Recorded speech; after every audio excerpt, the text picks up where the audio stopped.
Levy ग्रंथ अध्याय 17। प्रभु ने मूसा से कहा, हारून, उसके पुत्रों और सब इस्राएलियों से कहो, प्रभु का आदेश यह है, यदि इस्राएलियों में कोई व्यक्ति शिविर के अंदर या शिविर के बाहर किसी बछड़े, भेड़ या बकरी का वध करे और उसे दर्शन कक्ष के द्वार पर प्रभु के निवास के सामने प्रभु को अर्पित नहीं करे, तो वह रक्तपात का दोषी माना जाएगा। उसने रक्त बहाया और वह समुदाय से बहिष्कृत किया जाएगा। अब से इज़राइली अपने बलि पशुओं का किसी भी स्थान पर वध नहीं करेंगे।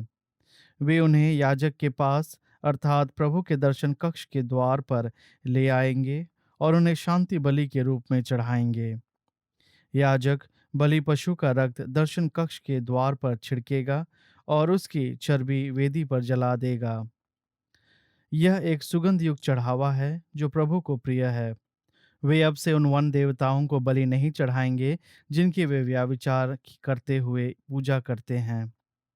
यह उनके लिए पीढ़ी दर पीढ़ी चिरस्थायी आदेश है। तुम उनसे यही कहो, यदि कोई, चाहे वह इज़राइली हो या तुम्हारे बीच रहने वाला प्रवासी, होम बलि या शांति बलि चढ़ाए और उसे प्रभु को अर्पित करने के लिए दर्शन कक्ष के द्वार पर नहीं ले आए, तो वह समुदाय से बहिष्कृत किया जाएगा। यदि कोई, चाहे वह इज़राइली हो या तुम्हारे बीच रहने वाला प्रवासी, रक्त का उपभोग करेगा, तो मैं उस पर अप्रसन्न हो जाऊंगा और उसका उसके समुदाय से बहिष्कार करूंगा। क्योंकि रक्त में ही किसी प्राणी की जीवन शक्ति है। मैंने उसे तुम्हें केवल इसलिए दे दिया कि तुम उससे वेदी पर अपने लिए प्रायश्चित करो, क्योंकि रक्त से इस कारण प्रायश्चित किया जाता है कि उसमें जीवन शक्ति है। इसलिए मैंने इज़राइलियों को यह आदेश दिया, तुम में कोई रक्त का उपभोग नहीं करेगा, तुम्हारे बीच रहने वाला प्रवासी भी नहीं।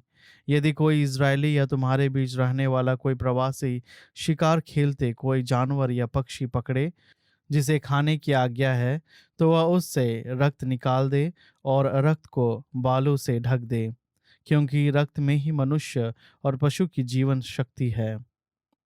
इसलिए मैंने इज़राइलियों से कहा, मनुष्य या पशु के रक्त का कभी उपभोग नहीं करो, क्योंकि रक्त में ही मनुष्य और पशु की जीवन शक्ति है। जो रक्त का उपभोग करेगा वह समुदाय से बहिष्कृत किया जाएगा। जो इज़राइली या प्रवासी मरे हुए या फाड़े हुए पशु का मांस खाएंगे, वह अपने कपड़े धोएगा और स्नान करेगा। वह शाम तक अशुद्ध रहेगा, इसके बाद वह फिर शुद्ध होगा। जो अपने कपड़े नहीं धोएगा और स्नान नहीं करेगा, वह दोषी माना जाएगा। अध्याय 18। प्रभु ने मूसा से कहा, इज़राइलियों से यह कहो, मैं प्रभु तुम्हारा ईश्वर हूँ। तुम लोगों को वैसा नहीं करना चाहिए जैसा मिस्र के लोग, जहाँ तुम रहते थे, किया करते हैं, और न वैसा ही करना चाहिए जैसा काना देश के लोग, जहाँ मैं तुम्हें ले जा रहा हूँ, किया करते हैं। तुम उनके आचरण का अनुकरण नहीं करो। तुम मेरी विधियों के आदेशों का पालन करो। मैं प्रभु तुम्हारा ईश्वर हूँ। तुम मेरे ही आदेशों और विधियों का पालन करते रहो। जो उनका पालन करेगा उसको उनके द्वारा जीवन प्राप्त होगा। मैं प्रभु हूँ। तुम में कोई अपने निकट कुटुंबिनी के पास जाकर उसका शील भंग नहीं करेगा। मैं प्रभु हूँ। तुम अपनी माता का शील भंग कर अपने पिता का अनादर नहीं करोगे। वह तुम्हारी माता है, इसलिए तुम उसका शील भंग नहीं करोगे। तुम अपने पिता की दूसरी पत्नी का शील भंग कर अपने पिता का अनादर नहीं करोगे। तुम अपने पिता या अपनी माता की पुत्री, अपनी बहन का शील भंग नहीं करोगे, चाहे वह एक ही घर में या दूसरी जगह पैदा हुई हो। तुम अपनी पोती या नातिन का शील भंग कर अपना अनादर नहीं करोगे। तुम अपने पिता की किसी पत्नी से उत्पन्न उसकी अपनी पुत्री का शील भंग नहीं करोगे, वह तुम्हारी बहन है। तुम अपने पिता की बहन का शील भंग नहीं करोगे, वह तुम्हारे पिता की निकट कुटुंबिनी है। तुम अपनी माता की बहन का शील भंग नहीं करोगे, वह तुम्हारी माता की निकट कुटुंबिनी है।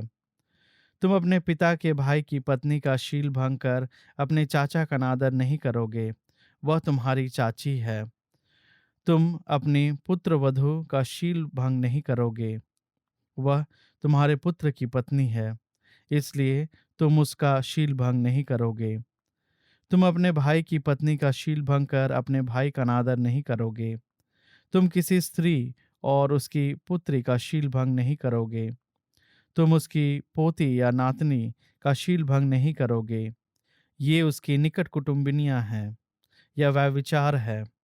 तुम अपनी पत्नी की बहन से विवाह नहीं करोगे, क्योंकि एक के जीते दूसरे के साथ प्रसंग करने से ईर्ष्या उत्पन्न होती है। किसी स्त्री के साथ उसके मासिक धर्म के समय प्रसंग मत करो, वह अशुद्ध है।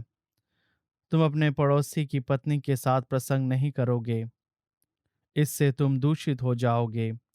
तुम अपनी कोई संतान मौलिक देवता को नहीं चढ़ाओगे, इससे तुम अपने ईश्वर का नाम अपवित्र करोगे। मैं प्रभु हूँ। तुम स्त्री की तरह किसी पुरुष के साथ प्रसंग नहीं करोगे, यह घृणित है। तुम पशुगमन द्वारा अपने को दूषित नहीं करोगे। कोई स्त्री किसी पशु के साथ प्रसंग नहीं करेगी, यह घृणित है। तुम इन सब कामों द्वारा अपने को दूषित नहीं करोगे, क्योंकि जिन राष्ट्रों को मैं तुम लोगों के सामने निकाल दूंगा, उन्होंने इस प्रकार अपने को दूषित किया है। इस कारण वह देश दूषित हो गया है। मैंने उसे उसके कुकर्मों का दंड दिया और उस देश ने अपने निवासियों को बाहर निकाल दिया। तुम मेरे आदेशों और विधियों का पालन करोगे और ऐसा कुकर्म नहीं करोगे, ना तो इज़राइली और ना तुम्हारे बीच रहने वाला प्रवासी। तुमसे पहले उस देश के रहने वालों ने ऐसे कुकर्म किए और वह देश दूषित हो गया है। सावधान रहो, उस देश को फिर दूषित मत करो, नहीं तो वह तुमको बाहर निकाल देगा, जैसा कि उसने तुम्हारे पहले के लोगों के साथ किया। जो इस प्रकार के कुकर्म करते हैं, वे अपने समुदाय से बहिष्कृत किए जाएंगे। मेरे आदेशों का पालन करो और तुम पहले के कुकर्मों से दूर रहो। उनके द्वारा दूषित ना बनो। मैं प्रभु तुम्हारा ईश्वर हूँ। स्तोत्र ग्रंथ अध्याय 64। ईश्वर, संकट में मेरी पुकार सुन। शत्रु के आतंक से मेरे प्राणों की रक्षा कर। दुष्टों के षड्यंत्र से, कुकर्मियों के अत्याचार से मेरी रक्षा कर। उन्होंने अपनी जीवा को तलवार की तरह तेज किया और अपने विषैली शब्दों का निशाना बाण की तरह बांधा है। वे छिपकर धर्मी मनुष्यों को मारते हैं। वे अचानक मारते हैं और किसी से नहीं डरते। वे बुराई करने के लिए एक दूसरे को प्रोत्साहन देते हैं। वे जाल छिपाने के लिए आपस में परामर्श करते और कहते हैं, हमें कौन देखेगा। वे कुकर्मों की योजना बनाते हैं और अपना कुचक्र छिपाए रखते हैं। मनुष्य का हृदय अपने अंतरतम में अथाह है, किंतु ईश्वर ने उन पर बाण छोड़ा है। वे अचानक घायल हो गए हैं। उनकी जीवा ने उनका विनाश किया है। उन्हें देखकर सब अपना सिर हिलाते हैं और भयभीत हो जाते हैं। वे ईश्वर के इस कार्य की घोषणा करते और इससे शिक्षा ग्रहण करते हैं। धर्मी प्रभु में आनंद मनाएं, वह उसकी शरण जाएं। इससे सब निष्कपट लोग अपने को धन्य मानेंगे। प्रेरित चरित्र अध्याय 5। अनानियास और सफीरा। अनानियास नामक व्यक्ति ने अपनी पत्नी सफीरा के साथ परामर्श करने के बाद एक खेत बेच दिया।